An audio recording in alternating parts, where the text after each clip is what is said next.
Oke guys, buat teman-teman yang baru mulai belajar Brazilian Jiu-Jitsu baru 3 bulan, 6 bulan, atau mungkin di bawah 1 tahun, pesan yang saya sampaikan hari ini mungkin bisa sangat membantu buat Anda semua. Saya yakin 100% karena saya sendiri dulu juga mengalami hal yang sama. Saat saya masih white belt, yang ada di kepala saya seringkali adalah kapan saya bisa jadi blue belt.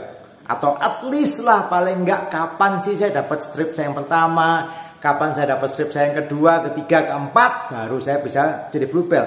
Dalam bayangan banyak orang, yang namanya sabuk itu sesuatu yang sangat mempengaruhi skills. Kalau saya seorang yang blue belt, saya seorang purple belt, tentunya saya ini jago.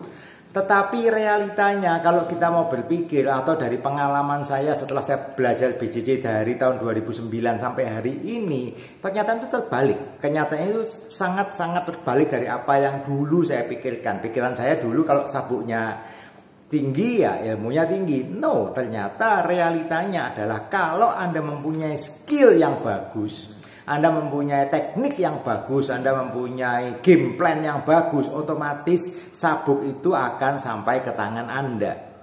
Oke, itu yang harus Anda pahami. Jadi tidak ada ceritanya kalau saya memberi Anda sabuk, tiba-tiba Anda seperti superhero yang kalau dapat sabuk warna biru, tiba-tiba skill Anda langsung canggih. Seperti apa? Seperti The Matrix misalkan. Kalau nonton filmnya The Matrix, install aja langsung ke kepala, langsung punya skill. Bisa tai chi, bisa kungfu, bisa tinju, bisa semua skill dia tiba-tiba bisa punya. Combat training. I'm going to learn jiu-jitsu. Realitanya tidak seperti itu. Anda harus memupuk skill Anda mulai dari awal. Anda mulai belajar BJJ dari nol. Anda nggak ngerti apa itu UPA, apa itu shrimping, Anda nggak tahu. Anda belajar, lama-lama skill Anda tambah jago. Coach Anda tentunya akan melihat. Oke, di tempat latihan BJJ Anda selalu mempunyai coach. Dan saya yakin semua coach yang baik itu akan memperhatikan progres muridnya. Dan seorang coach yang baik juga tentunya akan melihat bahwa yang namanya murid tidak semua mempunyai perkembangan yang sama. Itu yang terjadi. Saya mulai mengajar tahun 2016 sampai hari ini 8 tahun saya mengajar. Jarang sekali saya menemukan 2 orang yang bergabung di hari yang sama atau di bulan yang sama itu mempunyai progres yang sama. Terkadang seseorang ini bisa maju lebih cepat, orang A maju lebih cepat. Orang B lambat di awal, tiba-tiba dia bisa lompat, progres, maju. Udah melambat, kejar-kejaran dan sebagainya. Ada juga orang yang lama berkembang tapi progresnya lambat. Ada orang yang baru mulai progresnya cepat sekali. Itu sudah saya lihat. Kok bisa coach? Ya, kembali lagi. 1, waktu yang diluangkan untuk berlatih. Ada yang orang yang latihan seminggu sekali, tentunya beda dengan yang latihan seminggu 3-4 kali. Ada orang yang pekerjaannya full time, punya keluarga, punya second job mungkin dan sebagainya, yang tidak bisa ditinggalkan, memakan waktunya lebih banyak daripada orang yang masih kuliah. Pekerjaannya cuma kuliah, selesai, pulang, BJJ, ya kan? Dan sebagainya. Banyak faktor yang membedakan orang per orang. Jadi progres tiap orang tentunya juga akan berbeda-beda bergantung dari hal-hal tadi. Tetapi seorang coach itu akan melihat dan memperhatikan perkembangan masing-masing muridnya. Kalau murid tersebut sudah mencapai tahapan, let's say, bisa mendapatkan strip 1, ya otomatis coach itu pasti akan memberikan strip. Nggak ada gunanya seorang coach itu menahan-nahan, kamu nggak saya kasih strips. Kecuali, nanti ada kecualinya, nanti akan saya bahas belakangan. Tetapi pada kenyataannya coach yang baik, dia akan melihat, oh ini sudah waktunya untuk strip 1, saya kasih strip 1. Ini sudah waktunya strip 2, saya akan kasih strip 2. Ini waktunya strip 3, saya kasih strip 3. Ini waktunya untuk naik ke sabuk biru, ya otomatis saya berinisiatif untuk mengajukan ke Profesor Niko untuk naik ke sabuk biru. Atau ini sudah waktunya untuk naik ke sabuk ungu, ya saya akan mengajukan untuk naik ke sabuk berikutnya. Dan seterusnya dan seterusnya. Oke, nggak ada gunanya buat saya untuk menahan, tidak memberikan stripes atau tidak memberikan sabuk kalau sudah waktunya. Persoalannya akan timbul kalau saya memberikan stripes atau saya memberikan sabuk sebelum waktunya. Kok bisa coach? Bisa. Problemnya seperti ini. Anda, kalau saya mau tanya, kita ngomong jujur-jujuran, Anda lebih suka menjadi white belt, sabuk putih yang mempunyai skills blue belt, atau Anda menjadi seorang blue belt yang skillnya masih rata-rata dengan sabuk putih? Mana jawaban Anda? Kalau saya disuruh memilih, saya memilih jadi sabuk putih, tetapi saya punya skill itu sabuk biru. Itu buat saya adalah jauh lebih berguna, jauh lebih bangga dong. Saya jadi sabuk putih tapi skill saya setara dengan skill sabuk biru. Itu seharusnya yang ada di dalam pemikiran. Tetapi terkadang mata kita melihat kenyataan. Wah, orang itu sabuk biru kok cepat sekali, teman saya cepat sekali sabuk biru. Ada teman saya belum baru beberapa bulan sudah dapat stripes dan sebagainya. Itu yang mata kita lihat. Tetapi apakah skillnya sesuai? Bagi saya, kalau saya menjadi seorang coach, saya akan lebih mengutamakan skills daripada memberikan sabuk atau memberikan stripes. Kalau belum waktunya, saya tidak akan terburu-buru. Kalau saya ngasih Anda terburu-buru, itu yang sebetulnya menjadi sumber banyak orang berhenti latihan BJJ. Kok bisa? Ya, begini. Kalau Anda belum waktunya atau Anda terburu-buru, saya terburu-buru ngasih Anda stripes, saya terburu-buru ngasih Anda sabuk, let's say dari white belt, tiba-tiba saya kasih blue belt. Sedangkan ternyata skillnya belum terlalu matang untuk level blue belt, belum terlalu mantap untuk level blue belt. Oke, itu akan terasa pada saat apa? Sparring. BJJ itu Anda bukan cuma persoalan Anda drilling, melakukan teknik demo. No, Anda setiap kali kelas Anda selalu akan mendapatkan yang namanya sesi live sparring. Anda pasti sparring.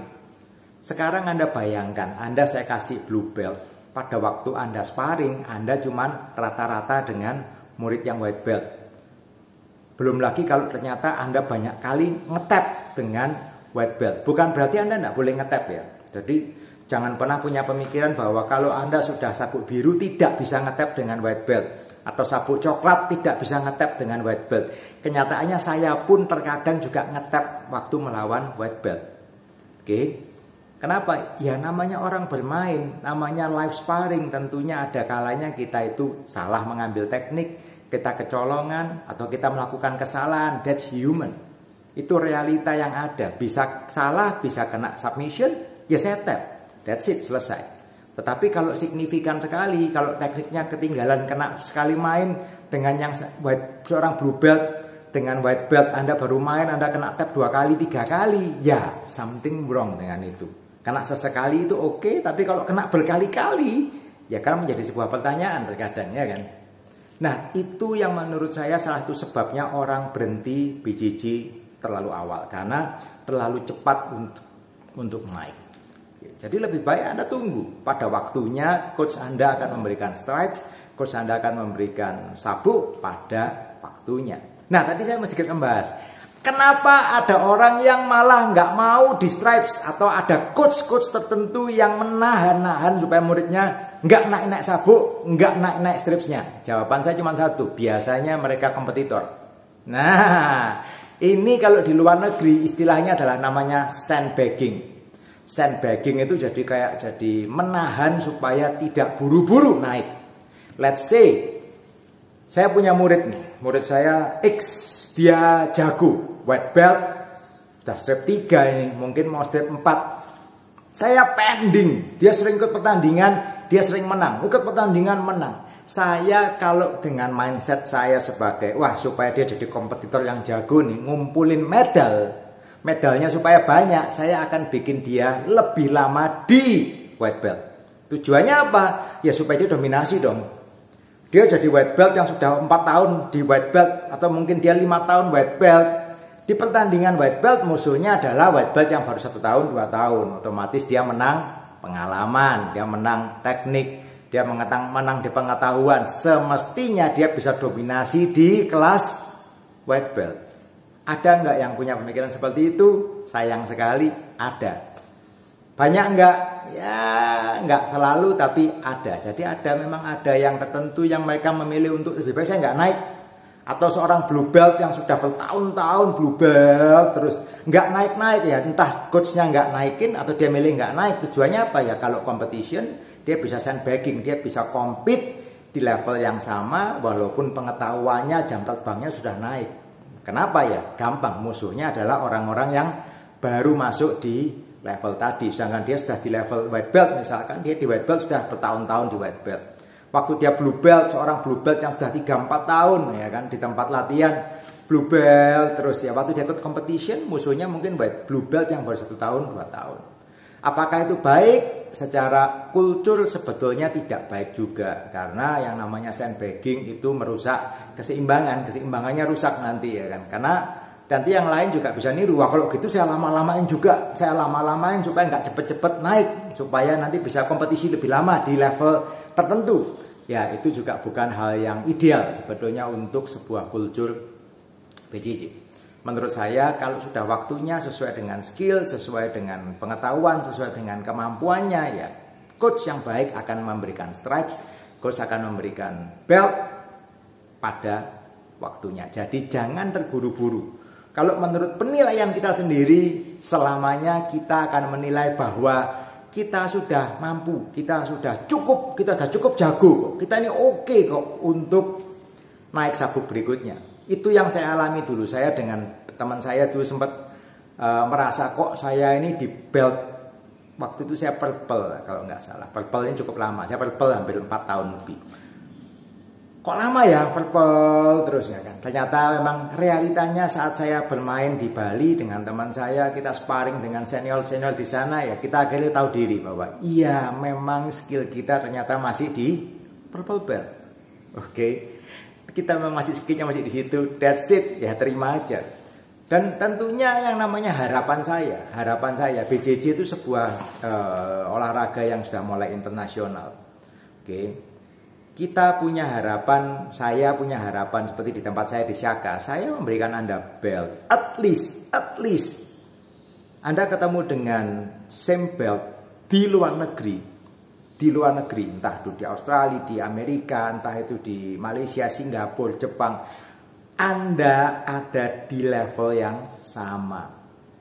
Kalau Anda white belt, Anda bermain dengan white belt di sana, kurang lebih ya sama, white belt ya sama white belt. Anda blue belt, itu Anda bisa bermain, bisa hang out dengan blue belt di luar negeri. Meskipun ada yang kompetitor tentunya nanti akan lebih jago, tapi dengan rata-rata blue belt Anda setara. Anda ketemu dengan sama-sama purple belt, Anda purple belt yang setara dengan purple belt di luar negeri. Which is apa? Berarti standarnya kita kurang lebih sama dengan standar internasional. Oke. Kalau cuma mau cepet-cepetan ngasih sabuk, bisa nggak? Ya bisa aja ya kan. Saya kasih sabuk, wah udahlah pokoknya tiap 2 tahun sekali saya kasih sabuk. Bisa. Tetapi apakah itu bisa dipertanggungjawabkan? Nah, itu kekhawatiran saya sebagai seorang coach. Oke guys. Itu yang ada di dalam kepala saya mengenai stripe dan mengenai sabuk. Bagaimana seorang coach mempertimbangkan kapan memberikan sabuk, kapan memberikan stripes di BJJ. Oke guys, keep on training. Itu hal yang paling penting. Dan kemudian pastikan Anda berlatih dengan konsisten. Oke, keep on training. See you on the mat. Us.